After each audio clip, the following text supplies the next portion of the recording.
उपमुख्यमंत्री अजित पवार यांच्या विमान अपघाताप्रकरणी शरद पवारांच्या राष्ट्रवादीचे आमदार रोहित पवारांची आज दिल्लीमध्ये दुसरी पत्रकार परिषद होणार आहे। रोहित पवारांकडून काही महत्त्वाच्या पुराव्यांसह पुन्हा एकदा सध्या सुरू असलेल्या तपासासंदर्भात प्रश्नचिन्ह उपस्थित केले जाण्याची शक्यता आहे। सकाळी 11 वाजता 6 जनपथ येथे रोहित पवारांची पत्रकार परिषद होईल। या पत्रकार परिषदेतून रोहित पवार कोणते नवे आरोप करणार आणि शंका उपस्थित करतात याकडेच लक्ष लागलेलं आहे। उपमुख्यमंत्री अजित पवारांच्या अपघाती निधनानंतर राष्ट्रवादीच्या विलीनीकरणाचा मुद्दा सातत्याने चर्चेत येतोय। दरम्यान दोन्ही राष्ट्रवादीचं विलीनीकरण झालं असतं तर छगन भुजबळ राज्यसभेवर गेले असते। अजित पवारांची या संदर्भात चर्चाही झाली होती असा दावा शरद पवारांचे नेते अमोल कोल्हे यांनी केला आहे। उपमुख्यमंत्री एकनाथ शिंदे सातारा जिल्ह्यातल्या दरे या त्यांच्या मूळ गावी पुन्हा अचानक दाखल झाले असून या दौऱ्यामुळे राजकीय वर्तुळात अनेक तर्कवितर्क लढवले जात आहेत। नुकत्याच झालेल्या जिल्हा परिषद पंचायत समितीच्या निवडणुकीमध्ये महायुतीमध्ये त्रिशंकू परिस्थिती निर्माण झाली होती आणि त्यामुळे सत्तेमध्ये कोण येणार ही उत्सुकता सातारा जिल्हावासियांना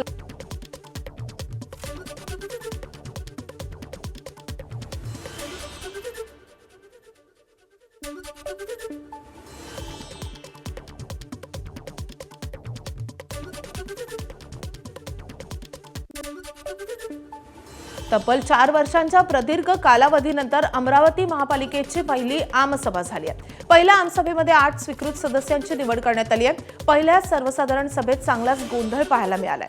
नगरसेवकांकडून उपस्थित केलेल्या कचऱ्याच्या मुद्द्यावरून प्रशासनाकडून समाधानकारक उत्तर न मिळाल्यामुळे अनेक नगरसेवक आक्रमक झाले होते। शहरात स्वच्छतेचे 3-13 वाजले असल्याचा आरोप अनेक सत्ताधारी आणि विरोधातील नगरसेवकांनी उपस्थित केला। या पहिल्या सभेत 11 प्रश्न आणि 23 प्रस्ताव सादर केले गेलेत। मात्र 11 प्रश्नांपैकी तब्बल 7 प्रश्न आणि 23 पैकी 14 प्रस्ताव हे संबंधित नगरसेवकांनी आपल्या प्रभागातील साफसफाई आणि कचऱ्याच्या समस्येबाबत केले होते। अमरावती शहरासाठी काहीतरी करायची एक उर्मी मनामध्ये आहे। आपल्या सगळ्यांना माहिती आहे, त्याकरता मी सुरुवातीला इलेक्शनच्या अगोदर प्रयत्न केले होते। कारण असंच की वकिली झालं, क्रीडा क्षेत्र आलं, सामाजिक क्षेत्र आलं, याच्यामध्ये आपण काम करतोय, पण त्याचा उपयोग शहराला व्हावा ही एक मनोमन इच्छा होती।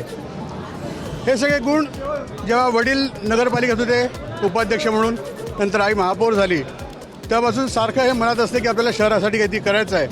आणि ही जी इच्छाशक्ती असते कधी ही इच्छा पूर्ण करण्याकरताच भाजपने माझ्यामधलं काहीतरी जाणलं असावं आणि त्यांनी त्या अधिकाराने मला इथे आज पाठवलं आहे। नाशिक महापालिकेच्या महासभेत सुधाकर बडगुजर आणि अपक्ष नगरसेवक मुकेश शहाणे यांच्यातील संघर्ष पुन्हा उफाळून आलाय। अपक्ष नगरसेवक मुकेश शहाणेंनी प्रस्ताव दाखल करण्याची मागणी केली होती, मात्र महापौर हिमगौरी आडके यांनी सुधाकर बडगुजर यांना बोलण्याची संधी दिली।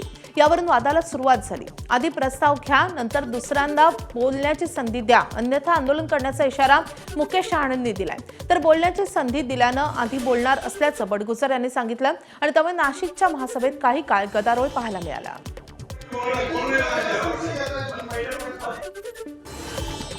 तुम्ही काम करत असलेली कंपनीच मेहरबान झाली आणि तुम्ही स्वप्नातही विचार न केलेली आलिशान गाडी तुम्हाला भेट मिळाली तर केरळमधल्या एका रिअल इस्टेट कंपनीनं आपल्या कर्मचाऱ्यांना तब्बल 20 कोटी रुपयांच्या आलिशान गाड्या भेट देत सर्वांचंच लक्ष वेधून घेतलंय।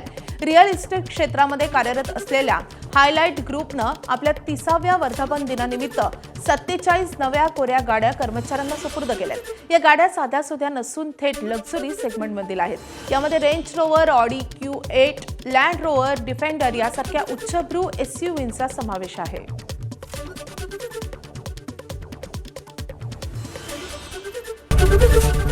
एबीपी माझा, उघडा डोळे बघा नीट।